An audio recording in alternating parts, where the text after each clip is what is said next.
Live radio. Have you ever met one of those people who just can't be stopped? It's like they're unstoppable. Yeah, I have. Me too. What's their mystique? Nothing stops these people.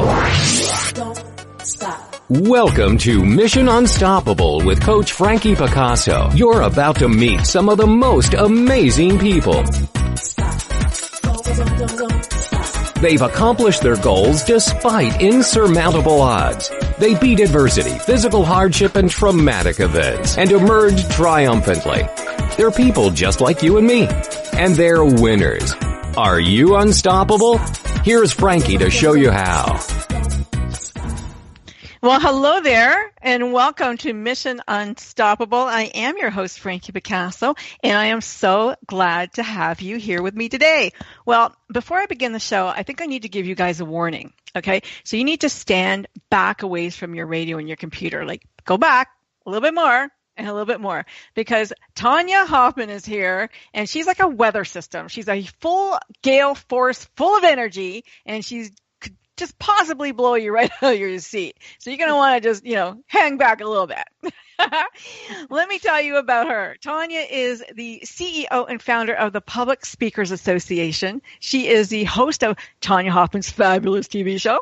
She's a globally sought after speaker, best-selling international author of 7 books. She's a winner of 4 major awards like the eWomenNetwork Conference Business Matchmaker of the Year and Global Mentorship Award from the EBC, or Evolutionary Business Council. She's featured on no less than 5 magazine covers. She's also been an entrepreneur of epic proportions and one of the most connected individuals you are ever going to hear about or meet if you're lucky.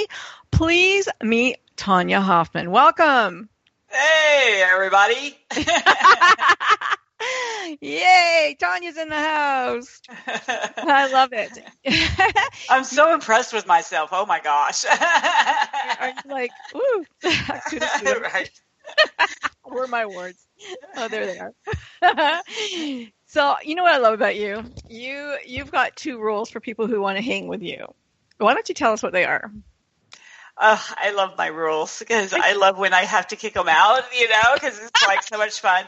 But the first rule is you have to be nice. No mean, grumpy, negative people ever allowed. And then the other one is no perfect people, please. So how imperfectly perfect is that? You have to be nice and you can't be perfect. Like, how many of us fit into that category? Me. Yeah, so many people. And that is just so great because you are like one of the most impressive business people, out there in the world today. And you're asking for imperfection. Wow. Yeah. Because it's reality, right? And it's so much more fun. It truly is. It truly is. But this is Mission Unstoppable, and we want to talk about how you got to be unstoppable. And we're going to talk about all the unstoppable, amazing things that Tonya does. But I like to take us back to the very beginning, little Tonya Hofmann, when she was playing with, I don't know, in the dirt, with her dogs, with whatever, bought dolls. What was she thinking? Like, what was home life like for you, little Tonya? Everyone always thinks that whatever we look like today, this is the way we've always been. And I wish that was the reality. But, there's challenges. I have a dyslexia. My whole family has it, my children, my sister. Uh-huh. And so, that comes with special challenges, especially speech and writing, reading, all that kind of fun things. Mm-hmm. Then you couple that with a home life. Most of the men in my family were not nice, and some of them incredibly destructive. So hence the nice people only. Exactly. At some point you realize that, dysfunctional doesn't even describe your family.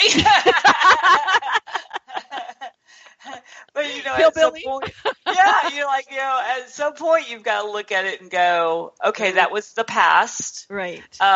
It's who you were born into, but does not define who you're going to be. Exactly. And that's really astute and really mature thinking. A lot of people, still blame their moms and their fathers and whatever, mommy did this to me. But, there comes a point where you become an adult and you go, I'm going to take ownership for how I act in the world. And it doesn't matter what they did anymore, right? Well, and even for a child, a lot of what my grandfather was a pedophile, and they'll just lay it out there, people. Sure. And part of me, I was so desperate for love and attention. I would still gravitate to him because he did give me attention, even though it was unwanted. So part of it is, we don't want to blame children, but a part of it is something that I was wanting, but yet I didn't want it. So it's kind of this balance. You didn't get, that wasn't your fault. It wasn't my fault. Yeah. Exactly. Yeah, you didn't receive what you needed as a child, and that's okay. Well, it's not okay, but it's okay that, we all know that it's not your fault. We're all going to gravitate towards the things that we need or feel like we want in the world that give us comfort, Exactly. And love is a biggie in the world. So that's huge. So you, Grandpa lived with you guys or near you? No, but you still go visit. Sure, you still, of course. and things happen. Sure. And this is what I see all over the world. Yep. We've all have a part to play in this world. Mm-hmm. And it is never a, paved, nicely smooth road that, you see all the way down to the horizon, You didn't just call up the people and say, hey, I'm going to be on your magazine cover this month. Yeah, exactly. You're like, wait a minute, what? How did I get here? It's the craziest. If you had told me I was going to be an international speaker, I'm like, yeah, whatever. Yeah. I can't even read. How am I going to speak? Yeah. I can't even talk right. And you want me to, it's just like the craziest thing, especially since I was such an introvert. And people have a hard time believing that. Yeah, that is very hard to believe. You got the 2012 award, Texas Award for the most connected person. And how does that person, come from an introvert? Right. I know. I read a quote one time, and it really changed my life. Sometimes things just hit you at the right time. Oh. And it was, life is not about finding yourself. Life is about creating yourself. And I'm like, oh my gosh, this whole time I was trying to figure out who I was, find who is Tonya, instead of just going out and making who I wanted to be. So much easier. Oh my gosh. It was like, right? Oh, I didn't know I had that option. Yeah. You get to create and be the creator of who you want to be. And, Napoleon Hill said if you can conceive it, you can achieve it. And, while that works in business, it also works personally. And like if you can conceive the person that you want to be and even model that behavior after somebody that, you admire, then you get to become them eventually. And it's wonderful. Yeah. Yeah. Like I said, like Shakespeare said it, all the world's a stage. In my book, I said, if you didn't get the right part, get what you want. Tell the director, I didn't like that one. Let's change that up. Right? That's our option. It's our option. And you certainly are the epitome of that option. So congratulations. Good for you. Yeah. Sometimes you actually have to go and choose a different play, right? Yeah. Choose a different play or a different role. I didn't like that one. I want to be the star, please. Yeah. It's like, okay, I don't like this horror movie I'm in. Let me go to that romance novel. Yeah, exactly. Yeah, we get to do that. That's cool. So you grew up in this dysfunctional family life, and how old were you when you left? Did your mom and dad know? Like at the time things were happening, were they aware? My mom wasn't. They had got divorced when I was, a kid, and my dad was in denial. Obviously, He had grown up with it. It wasn't a secret when it all came out, when myself and my sister forced people to kind of admit to it. Yeah. Most of the family was in total denial. No. How old were you guys when you did that? When we came out and forced people, we were 21. Good for you. Wow. Yeah. Were you afraid that you would lose everybody? Well, we were so upset at the time.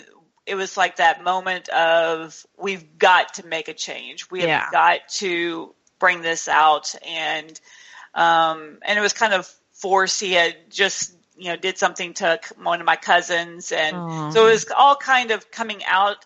And so we just forced the issue, and that whole side of the family, most of them walked away from us.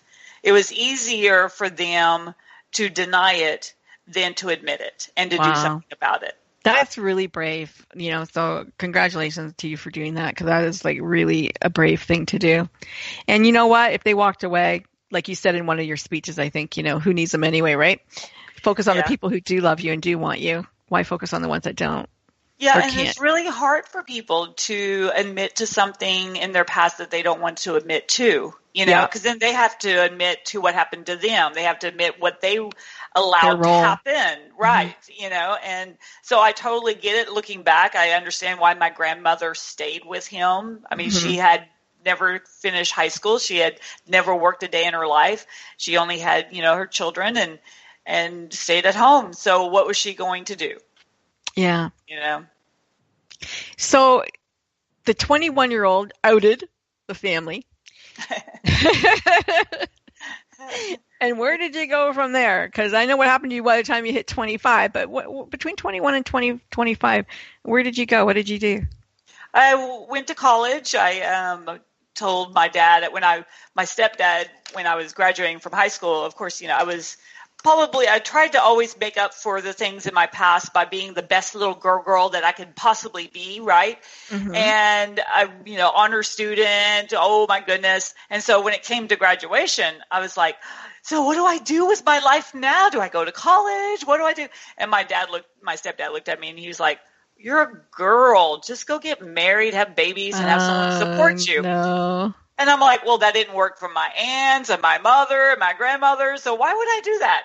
Yeah. So I just put myself through college, and that's where I met my husband. And he proved to me that men could be awesome. They could be loving. They could be caring. They didn't have to belittle or hit or be mean. Yeah. And that's you and Kelly Clarkson. Yeah. Exactly. Awesome. Yeah. I mean, it's almost like taking a line right out of her song, but it's true. They don't. And that's wonderful. I'm so happy that you got to meet him in college. We are going to go to a commercial break, and we are talking to Tonya Hofmann, and, amazing. Say it for us. Come on. Fabulous. But when we come back, we're going to talk all things Tonya, more Tonya. Don't go anywhere, because you are listening to Mission Unstoppable Radio, and she is definitely one major unstoppable woman in this world, on this planet. Here we go. Don't stop. That's right, don't stop listening. Mission Unstoppable with Coach Frankie Picasso will continue right after these messages. Stop. Did you ever wonder about the origin of Murphy's Law? You know the maxim that if anything can go wrong, it will. Murphy's Law was named after Captain Edward A. Murphy, an engineer working at Edwards Air Force Base in 1949. Captain Murphy was working on a project designed to measure how much sudden deceleration a human could stand in a crash. After discovering a transducer constructed for the experiment was wired wrong, Murphy squabashed the technician responsible by exclaiming, "If there's any way to do it wrong, you'll find it." In other words, circumvent mistakes and miskabobbles before they happen. Aerospace manufacturers began quoting Murphy's Law to their engineers, and soon it became an eponym. It's words you never heard. I'm Carolyn Davidson, and you can have fun challenging your words you never heard vocabulary with my free app, Too Funny for Words.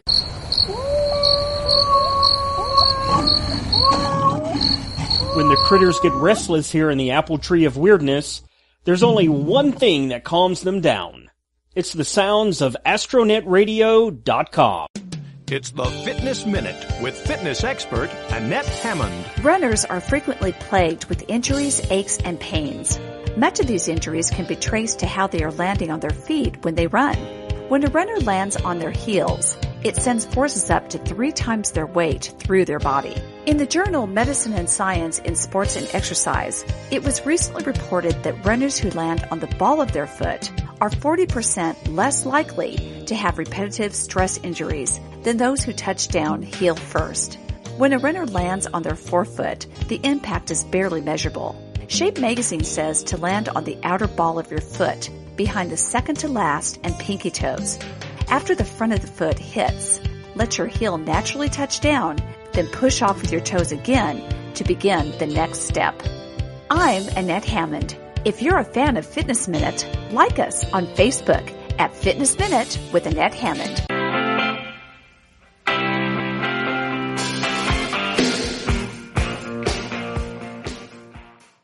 All right, and we're back. Mission Unstoppable Radio. I'm your host, Frankie Picasso, still am, and my guest today is Tonya Hofmann. If you have YouTube, and I know that you do, you need to listen to her fabulous radio show, or TV, radio. No, TV! Come on! Get it together. I told you I was going to flub it now. Her fabulous TV show.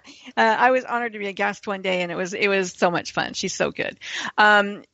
So you went to college, you met your husband, and at 25, you bought a science and nature store called Gray Matter. I did, and it was hilariously crazy. Did you study business in college? What was your major? I majored in literature. Oh, okay. Basket weaving. Okay. Exactly. And, it was so funny because since I was a kid, I always wanted to own my own business. Yeah. And this couple owned this small little science and nature store, and they were trying to sell it because they wanted to move to Hawaii. And my husband and I, we had just gotten married, and they looked at these two young 25-year-olds, and they convinced us to buy it. And we were so excited and didn't know what the heck we were doing. And we had to figure it out. Did you have an interest in science and nature, or did you change the store up? No. Yeah, we love science and nature, and we even was one of the very first people to bring in natural products, because back then, it was definitely not the thing to do. And it was a lot of fun. The kids were amazing. You could just see these just amazing little people that were going to love something and create real movement, in the science and nature realm. One little boy who loved bugs. I mean, he would spend all of his money buying a new bug. And oh my gosh. I know his grandmother was just, flabbergasted. He would spend $100 on, a beetle. Like a live bug? Oh, really? No, they were all, dead. Yeah. But it was crazy because people always think, it's impossible to sell things and blah, blah, blah. We sold dead cockroaches, everyone, for $1. People bought dead cockroaches. Oh so, yeah. You can sell anything. When I was in high school, I had a science project, and I had to pin a whole bunch of dead bugs to a piece of styrofoam. I made my mom do it. We would do a lot of those. Period there too. Yeah, that was pretty funny actually. Oh my gosh! People would spend like a couple $100 on bugs because they didn't want to have to go find it, or they waited to the last minute and couldn't find any bugs. So yeah, it was always great. And you guys were so successful, you started a second location in Houston by the time you were 27. Yeah, we were doing about $1 million a year. Now, none of it was really coming home. Yeah. That's called retail, but, that's just kind of the reality of, some businesses. So by the time you were 32, you traveled across Texas as a wholesale sales rep for 30 manufacturers. Now, what kind of business? All different kinds of businesses, or the similar manufacturing? Well, they were all, gift items. So you would travel to a little mom and pop or a larger, box store, like a grocery store, and you would go through your lines. And I had 30 different lines, from teddy bears to candles to, whatever they needed. And now, were you still the shy Tonya then, or? Yeah, I was trying to come out of my shell, but I was used to selling because I, sold in my retail stores. Sure. But, it was different because it was one-on-one. You'd walk in. They were already accepting you because, you had things that they needed to bring in. Sure. And they loved me because I always told them the truth. Yeah. And I'm like, oh, stay away from those because, those aren't selling. Or, oh, you got to get these. Everyone's buying these, Yeah. And they appreciate that. Did you take any classes or courses in like assertiveness or something to overcome shyness or anything? No, the way I really overcame it all is by doing. Yeah. So really in 2005, when I started a marketing company that was going to be all online, I realized I had to go out and do cold calling, which I was kind of used to doing by then for the, the wholesale industry. Sure. But when I, would go to a networking group and I was like, people would just rush up to you to give you their business card. I'm like, oh my gosh, Yeah. So 2005, I wrote down everything that scared me. I mean, it was ridiculous, the things. I just, whatever came into my mind that, like, walk up to a man in a tie. Oh my gosh, I'm so I know, and I would just do it. So I went through the whole year doing everything that was on that list. That's really interesting. I mean, in coaching terms, we would call it a bold request. So you gave yourself bold requests to go out and do the things that scared you. That's awesome. And it got easier, right? Because you realize that everything that's in your head was just BS. In your head. Yeah. Yeah. So if people are listening today and they're going, oh my God, I want to be like Tonya, but I'm so afraid to, show my face. I was afraid to show my face really until this year, until I went on your TV show. Nice. Now that I know that, we will get you on again. I didn't want to be. I didn't want people. I thought people would stare at me. I didn't want people looking at me. Like, it's a weird thing, right? But it's true. I mean, radio was safe. I could be in my PJs. I didn't have to, didn't matter. Didn't matter. Well, it is. It's that also that realization that, my whole thing was, well, why would someone want to listen to me? Why would I be in front of a room? Why would, why would someone, I'm just little Tonya. Why would people listen to me? And then I started listening to the people that were actually in front of the room and talking and speaking. And I'm like, well, they don't know what they're talking about. So I can definitely get out there and at least teach people something, So when did this love, I'm going to call it a love, because I think it is a love or a passion for speaking, start for you? Like, when you were doing wholesale stuff, or like, when did it all kind of come together for you? So when I started networking and I created the marketing company, I joined 52 networking groups in Austin, Texas. Wow, are you kidding me? I know. How many did you show up to? I know. And that's the crazy part, because I literally networked morning, noon, and night trying to make this, marketing business happen. And then I started realizing that, wow, I don't like the way this group does it, or boy, that group is mean, or, I don't even like those people. Why do I go to that group? that kind of thing. Yeah. I said, what if I don't just, do my own? I said, but man, that means I have to stand in front of 20 people every week. And I said, well, that would get me over my shyness of standing in front of the room. Yeah. And so I forced myself every Friday morning at 8:00 to stand in front of people. And that's how I started getting over that, why would they want to listen to me syndrome?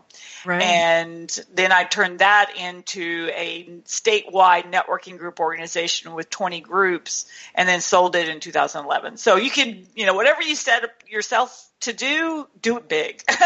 Yeah. I mean, it takes as much effort, right? To dream big or small. Yeah. To launch something big or small, same effort, really. It's just, you're playing with different numbers. Exactly. And it's more fun, because then you really can make a lot of difference in a lot of people's lives. But you have to get over that not everyone's going to like you, that there's going to be people that are ugly and mean. Yes. You've got to get over all of that. But the interesting thing is, with you and your group and everything, is that you're not asking people for things. Like you really epitomize that. Ivan Meisner, told me that many years ago when I interviewed him about BNI. He goes, you can't ask for business until you have a relationship. You don't offer, what can I do for you, at least 4 or 5 times until, you say, hey, this, I do this, or what do you think? People do the premature ask, don't you think? Like, hi, Tonya, I want to be on your radio show. Hi, Tonya, can I be a speaker on your thing? Hi, Tonya, can I, and they don't even know you yet. Yeah, and I did it all wrong too. So this is what people have to realize, is that we all go through the progression. We all start off with me mentality, because that's what we usually learn growing up, And at some point you start realizing, well, if I focus on the other person first, and then I get what I want eventually. And you also find out who you don't really want to deal with, because you get their reaction to what, what you're asking them. How can you help? Right. And, some people, they go, oh, you can't help me, right?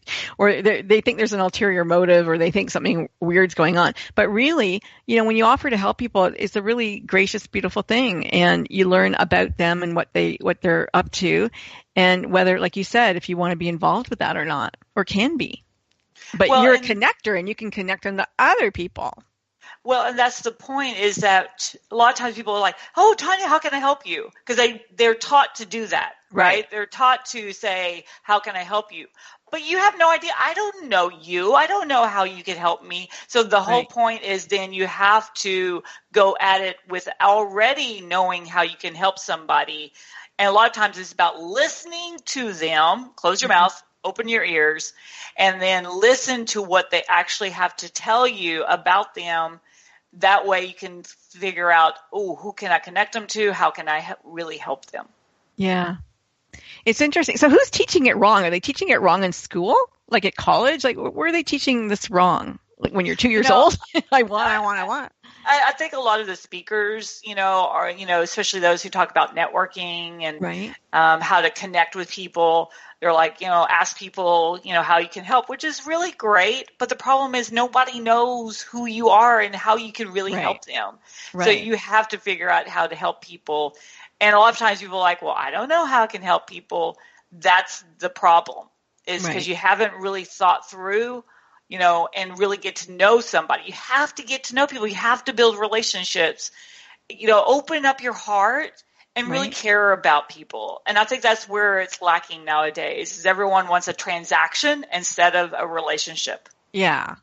So, I'm just thinking, we're going to go to commercial in a minute, but I'm just thinking about, maybe we can talk about when we come back, how do you have a relationship? How do you start a relationship? I mean, everybody's busy, everybody's in business, everybody's networking, everybody's trying to, but, I do have a genuine interest in getting to know you. And now we don't live in the same, not you and I, but let's say you and I, we don't live in the same town. I live in different countries. So do we go for virtual teas and coffees online? Like, is that what people do? Well, that's always good because you do need to kind of get to know people, but it's also about actually helping them. Mm-hmm. So the more you help somebody, so if, my friend Teresa DeGrobois, she has a huge organization, the Evolutionary Business Council. So I'm constantly sending people to her. She's constantly sending people to me. We're building this relationship of always being in front of each other. Perfect segue. We're going to a commercial, and when we come back, we'll include you some more. Don't go anywhere. It's Mission Unstoppable Radio. That's right. Don't stop listening. Mission Unstoppable with Coach Frankie Picasso will continue right after these messages. Stop. Hiya, kiddies. Sergeant Mambo here reminding you you're listening to astronetradio.com. Next time your parents or grandparents complain about walking to school uphill both ways, you can tell them about a village in China where getting to school is a real adventure. In the mountainous Sichuan province, children have to get to school from their tiny village of Atular by rappelling, abseiling, and clambering down a 2,500-foot cliff. Using ropes and bamboo ladders to scale this 1/2 mile high Braktumuk, the journey is so difficult that the school children ages 6 to 15 only return home every 2 weeks. What's the word for the fear of heights? Hypsophobia. A new set of steel stairs is now being considered to help make the journey to school safer. By the way, a Braktumuk is a hill so steep it hurts the stomach of anyone who tries to climb it. It's words you never heard. I'm Carolyn Davidson, and you can have fun challenging your words you never heard vocabulary with my free app, Too Funny for Words. It's the Fitness Minute with fitness expert Annette Hammond. To lose or maintain your weight, it's valuable to know how many calories you're burning during your exercise.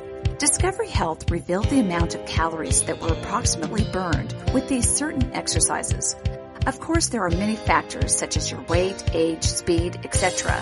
that make a difference in the total calories burned, but these are estimates. For a 30-minute workout, you will burn 252 calories by ice skating. Rowing will torch 280 calories, while kayaking will burn 170 calories. Playing tennis will burn 250 to 300 calories, and basketball 288 calories. Swimming will burn 360 calories, but running is the big winner at 450 calories burned. For the Fitness Minute, I'm Annette Hammond. Like us on Facebook.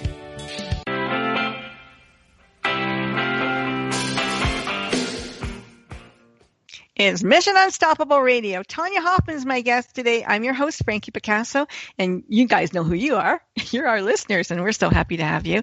Tonya is amazing, as we said, and she's full of energy, and I wanted to ask her because I think a lot of people want to be like you.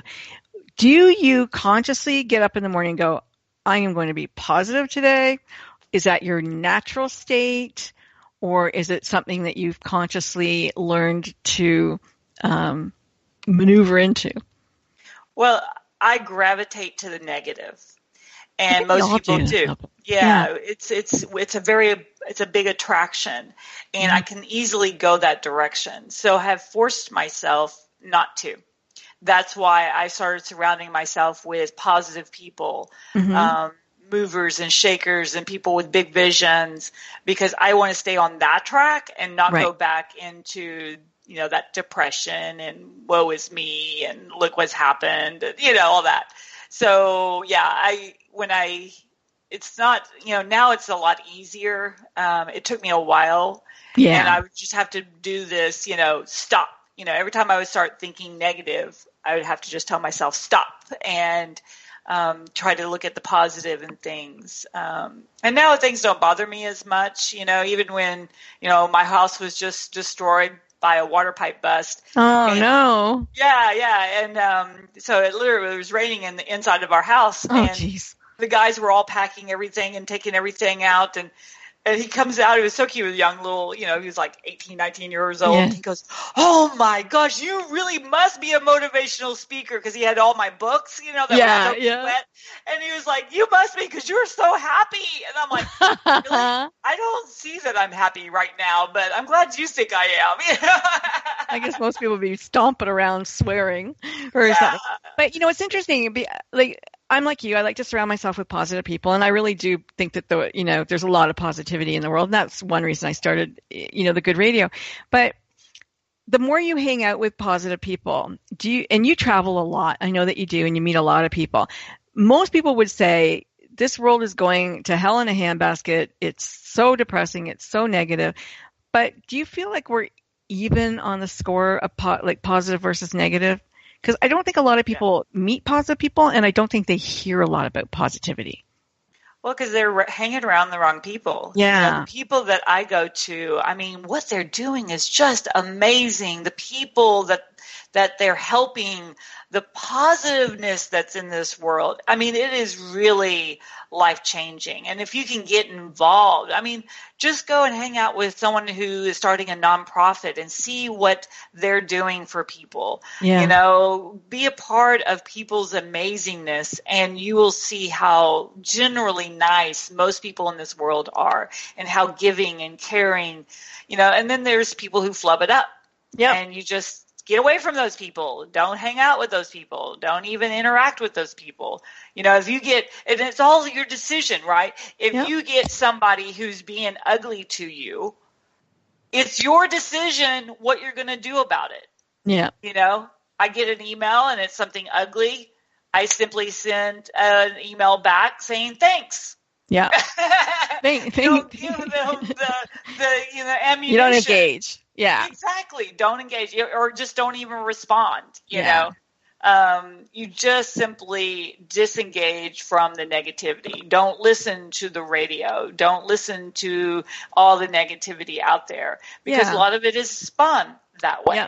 It is. And it's, it's there for you to be like glued to the TV. Oh my God, oh my God, oh my God, right? It's news. They have to make news. And so they create it. Instead of creating good news, they create, horrible, stupid news. Right.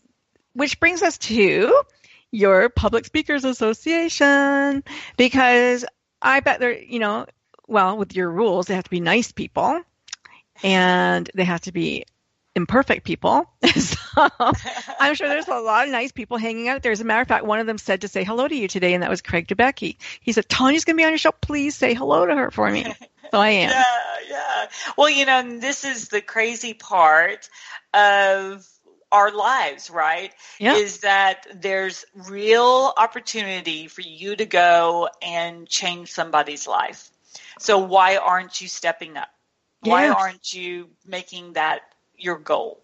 And I love what you say, change it change the world from the front of the room. If you got an idea or something to say, who are you saying it to? Mm-hmm. Say it to people who can help you, with your mission. So you've told me that you don't have to be, a great speaker, or you don't have to, right, to be somebody, in quotes. I got my quotes going here. You don't have to be somebody in order to join. So yes. Who are you looking for to join? Like anybody that has something to say, or like, there must be some qualifications? Well, for me, it's okay. Let's really talk about this, right? Yeah, let's get down to the nitty-gritty. Right. Let's get juicy. So when you look at speakers, the people that are drawn to a speaker are usually the ones that are not perfect from stage, right? When I first started, I'm going to be a speaker, I listened to all of, the big guys. Yeah. And I didn't like what I was hearing. So I went and found, can't remember now how I found it, but I found some raw footage from those guys. Oh. And what was amazing is they did all the mistakes that I did, right? They would mess up on stage. They would say the wrong word. They would forget what they were going to say. They would trip. And I'm like, oh my gosh, if they're doing that and people love them and they're making millions, there's hope for me. Right. And so what I found is, as the moment that I gave up the perfection and trying to make everything perfect, is the moment that everything exploded and everything became amazing. Wow. So that's when I created the imperfect rule, is when I realized that the more imperfect I was, the more relatable I am. Yeah. Everybody can relate to that. I mean, first of all, the number one fear in the world is standing up and talking in front of people, right? Well, it's not really, because the real fear is what the people are thinking. Right. It's not the standing up. It's the OMG. They may think, what, my teeth, or my hair, or this. Yeah. And it's all internal. Right. Because people are always looking at it as the me, instead of how can I give real value to them? How can I change their lives? So when you stop focusing on yourself, because realistically people don't care that much. Yeah. All right. Yeah. So once you let go of that and you're really there to change somebody, then none of that matters anymore. Even if, you got something green in your teeth, from stage, nobody can see it. So I think that people generally in an audience, in my experience, they are always, rooting for you to do well. Well, you got to look at 25% of the people in there do not like you. Okay. They don't care for you. They don't like what you're saying. You may remind them of an old girlfriend or a friend that they don't like, or, there's something about you that they just don't like. Yeah. And so that's what I used to do, is look at that and go, oh my gosh, how can I change those people? What can I do that would make them happy? What is there not to like? Instead of looking at 25% of the people love you. They just adore you. They just want to be a part of you and part of anything that you're doing. So focus on that top 25%, right? Yeah. 50% haven't decided yet. Yeah. And so those are the people that you bring into social media or your email list, and let them decide. And if they decide to go to that bottom, great. Let them go. Because realistically, the people that don't like you, guess what? You don't like them either. True. So who cares? Who let them go. Yeah. Exactly. Yeah. Weed out the weeds. And people always ask me, they're like, well, who's your favorite speaker, right? Because they're thinking, Tony Robbins or this person or that person.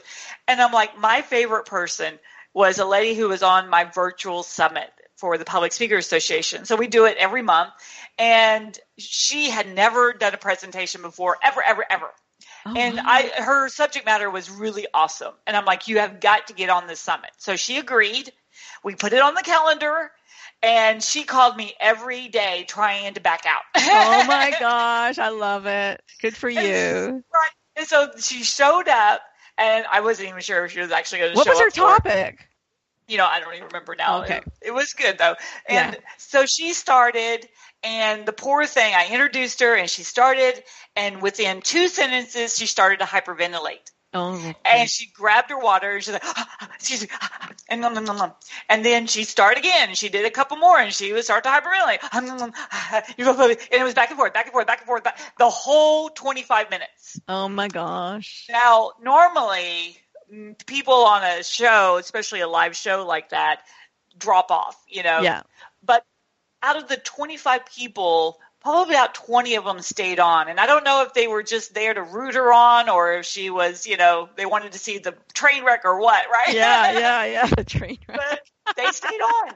And then at the end, I came back on, I congratulated her, stopped the recording, and she let out the biggest yippee, right? Oh. And you just feel all that energy come out of her body as she was so excited that she did it. She was so proud of herself. And then the lines lit up and people were like, congratulations, that was amazing. Because her content was great. Yeah. It was just getting over that fear. But do you know she called me 2 weeks later and told me that she made $5,000 from people on that call? So even the worst presentation I have ever heard in my life impacted people. How about that? Wow. Right. That's amazing. And was that from a book or a product that she was selling? She was selling some coaching. Some coaching. Just fantastic. And then the next month she was fine. She hyperventilated like twice the next month. And then the month after that, she was fine from then on. Yeah. You've got to get through those fears because you can really change some lives and your own at the same time. Yeah. I used to love being on stage. And I remember when I first joined the government and the Secretary of Cabinet was speaking and she would look at the floor and she would mumble. And I thought, that's really not fair in your position to speak like that. Like you really should get some help. I really did feel that way because people had to listen to her for like an hour. And, I just felt that she should look at her audience once in a while or something. Yeah. But, and I understand how scary it can be. I do. We are going to go to commercial break. If you're afraid to speak in front of people or you're just thinking about all the things that are wrong with you, like I do, think about it for a moment. When we come back, you'll hear Tonya tell you a bit more about public speaking and why you shouldn't be afraid at all. Love it. Embrace it. Be you. If you want to change the world, tell them about it. Unstoppable with Coach Frankie Picasso will continue right after these messages. Stop. It's words you never heard. Next time your parents or grandparents complain about walking to school uphill both ways, you can tell them about a village in China where getting to school is a real adventure. In the mountainous Sichuan province, children have to get to school from their tiny village of Atular by rappelling, abseiling, and clambering down a 2,500-foot cliff. Using ropes and bamboo ladders to scale this 1/2 mile high Braktumik, the journey is so difficult that the school children ages 6 to 15 only return home every 2 weeks. What's the word for the fear of heights? Hypsophobia. A new set of steel stairs is now being considered to help make the journey to school safer. By the way, a Braktumik is a hill so steep it hurts the stomach of anyone who tries to climb it. It's words you never heard. I'm Carolyn Davidson, and you can have fun challenging your words you never heard vocabulary with my free app, Too Funny for Words. Hiya kiddies, Sergeant Mambo here reminding you're listening to astronetradio.com.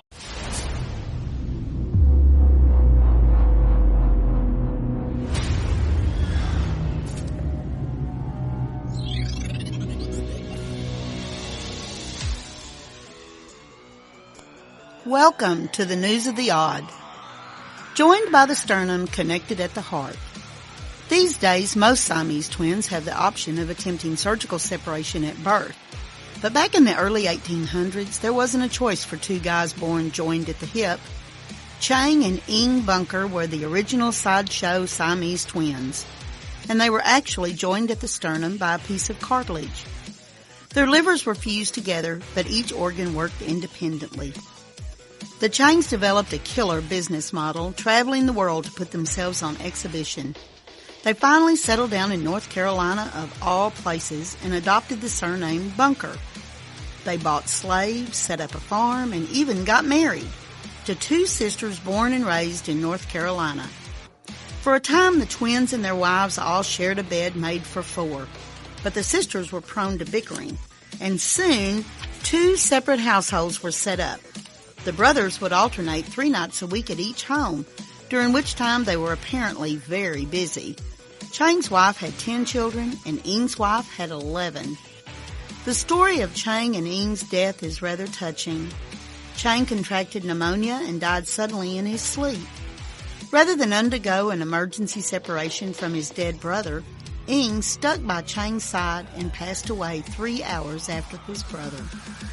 The twins' liver is preserved in the museum in Pennsylvania. Keep listening to astronetradio.com for more news of the odd.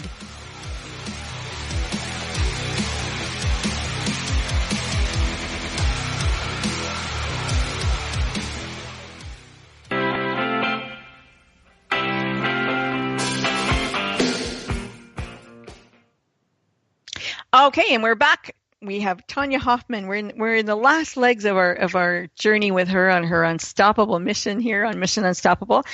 And I'm so glad that you guys stuck around because, she really is somebody worth listening to and wanting to be around, especially all that wonderful energy and positivity that she brings to the world. But I wanted to ask you, you do have a lot of humor and you put a lot of fun into your presentations. Are you naturally funny? Well, this is the funny part about being funny, right? Because I always thought, growing up, my parents were like, oh, whatever, Tonya, And so I thought it was funny until I got on stage. And then suddenly, even I had like Teresa DeGrobal, as mentioned earlier, she came up to me and she's like, you need to teach people how to be funny. And I'm like, I'm funny? Really? And to me, it's just about being real and just letting your quirkiness come out and whatever that is. And again, some people aren't going to like it. Get over it. I remember the first time we talked and you showed me a picture of yourself. You said, you wouldn't believe what I used to look like. And you showed this picture at me. Yeah, that's reality for you. Funny. But you're really funny. And, people love humor and they love to listen to humor on stage. And, is it something that can be taught? Well, I think you got to look at your own personal humor. What do you think is funny? And sometimes just being real is funny to people. Yeah. So to me, when I talk about things and I talk about it in a very real aspect. And a lot of times that comes off as humor, even though I'm really trying to be, like, this is real, people. this is for real. Yeah. And I guess that's what comedians are like that because they talk about real things and that are funny. They go, and we, husband and wife went to bed and people laugh. Well, husbands and wives do that every day, right? Like it's everyday stuff, but it's funny the way it's delivered. Well, and it's also about stopping and letting things absorb. So what happens to a lot of people in front of the room is they start speaking up and they really trying to get everything in and they're just like talking, and you have no time to absorb what someone just said to you. Okay. And for me, I did that. It was horrible. I was like, blah, blah, blah, blah, blah, because I was so nervous that I was just like, and then you're like, phew, I got it through. Yeah, exactly. And you're like, calm down, breathe, don't turn blue. Yeah. You have to keep them for another 40 minutes. I know, right? It's like, just calm down. It's all going to be okay. Yeah, exactly. Yeah. And sometimes your humor really hits certain groups. It doesn't hit everybody. And that's another thing is, again, don't try to hit everybody in the group. Look at that top 25% that already loves you. And that's who you really want to talk to. Yeah. And because I guess different audiences, different, nationalities, different whatever, especially when you're an international speaker, humor doesn't always transfer, across, I'm going to say state lines. Exactly. Right? Yeah, and like I have a friend who he didn't think he could be a speaker because the poor thing has no personality. Okay. Every time he came on my show and everything, it was like he literally does not have one emotional thing on his face. He has a blank face. He barely blinks. He has his monotone voice, but yet the geeks love him. So he started a whole Star Trek, Star Wars, comic books. Yeah. He has a show for them, and he's like perfect on it. So whatever it is. Comedian Steve, somebody who's kind of like that. Yeah.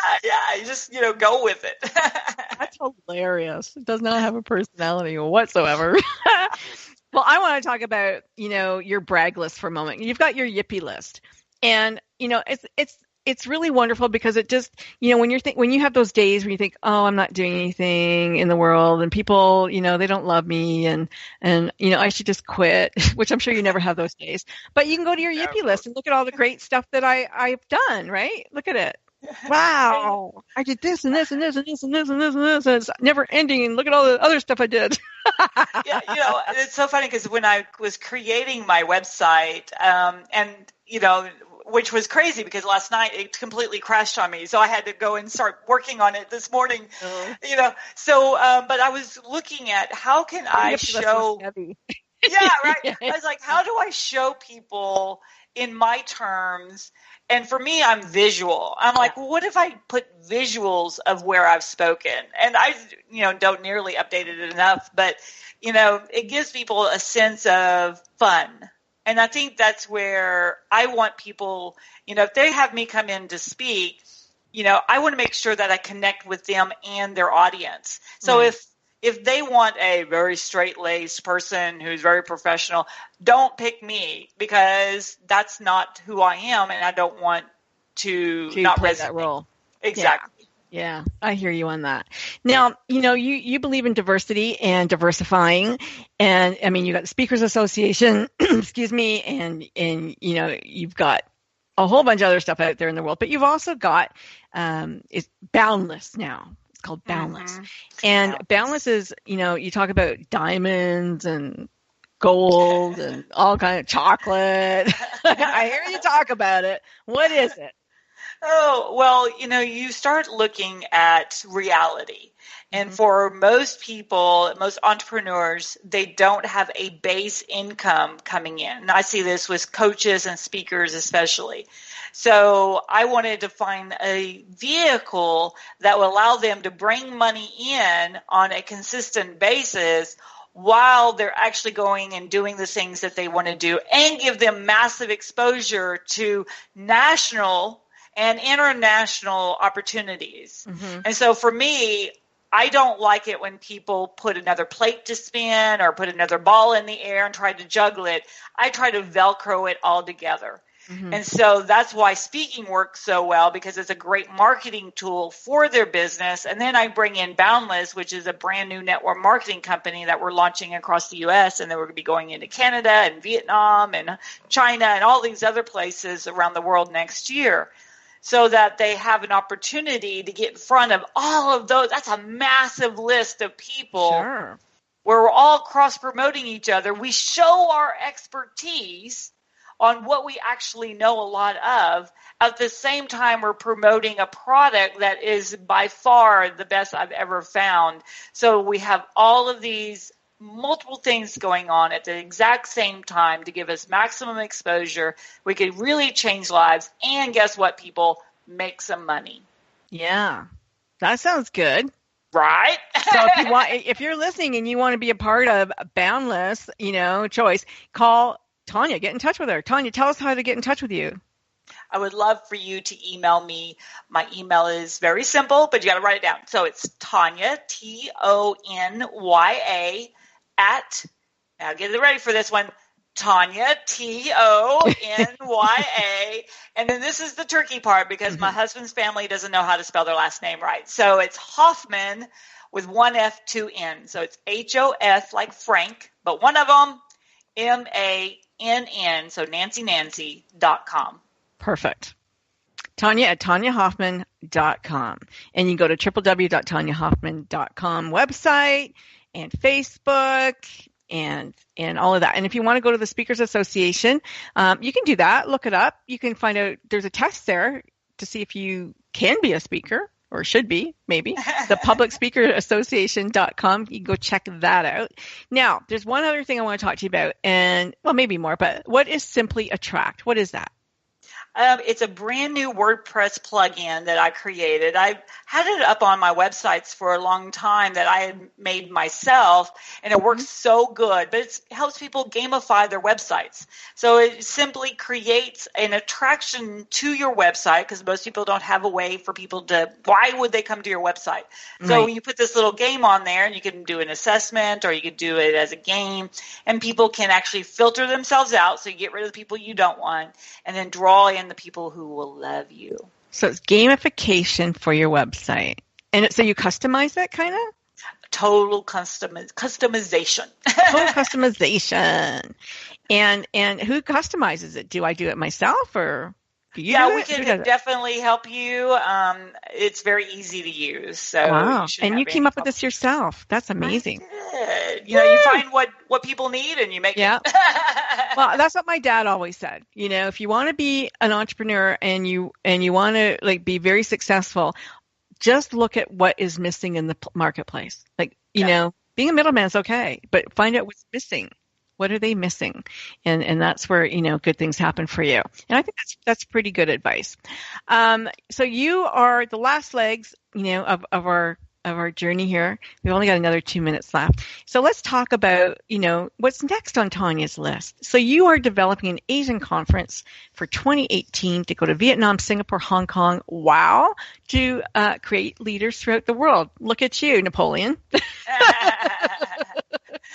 It's so much fun, because you find out how when you start traveling, even across just, the continent, you find out how similar we all are and how brilliant people are. And you take that to the world stage and you really see how you can make a big dent and help a lot of people. That's awesome. And do you ever think about that little girl from Texas? All the time. Yeah. It's like, me? Really? Wow. Okay, let's do it. Look at me go. Wow. That is so awesome, Tonya. You amaze me, and you're my hero. You really are. You're my new hero, and I'm so glad to have met you, and I'm so glad that you came on my show today. And I'm really, really happy that everybody got to hear you today, and they're going to hear you for a very long time on the Good Radio Network and on Mission Unstoppable Radio. You have been listening to Mission Unstoppable Radio. I'm your host, Frankie Picasso. I will be your host next week, too. And my guest today was Tonya Hofmann. Thanks so much for joining us, everybody. Say goodbye. Bye. And make sure you get in touch with Frankie. She's amazing. Thank you so much. Bye, everybody. Have a great week.